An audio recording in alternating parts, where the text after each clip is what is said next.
वाशिम जिल्ह्यात सीसीआयनं हमीभावानं कापूस खरेदीला 15 मार्चपर्यंत मुदतवाढ दिली आहे. जिल्ह्यात अजूनही सुमारे 30% कापूस शिल्लक असल्यानं शेतकऱ्यांनी मुदतवाढीची मागणी केली होती. आता सीसीआयनं कापूस खरेदी होणार असल्याचं शेतकऱ्यांना दिलासा मिळाला आहे.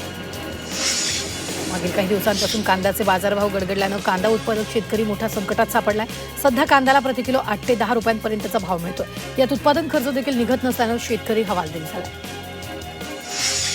आखाती देशातील युद्धाचा थेट परिणाम कांदा दरावर झालाय. कांद्याची निर्यात ठप्प झाल्यानं कांदा उत्पादक संकटात सापडले.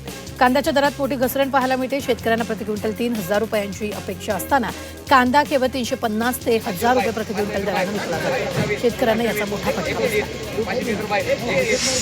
आखाती देशांमध्ये सुरू असलेल्या युद्धाच्या पार्श्वभूमीवर शेतीमाल निर्यात ठप्प झाली आहे. पश्चिम महाराष्ट्रातील 700 ट्रक साखर, 10 ट्रक गुळ, त्याचबरोबर मोठ्या प्रमाणात बेदाणे, द्राक्ष बंदरावर पडून राहिले. अजून मोठ्या प्रमाणात निर्यात वस्तू बंदरावर जाणार आहेत, पण आखाती देशांमधील परिस्थिती सुधारताना ही दिसत नाही. त्यामुळे मोठा आर्थिक फटका बसणार आहे.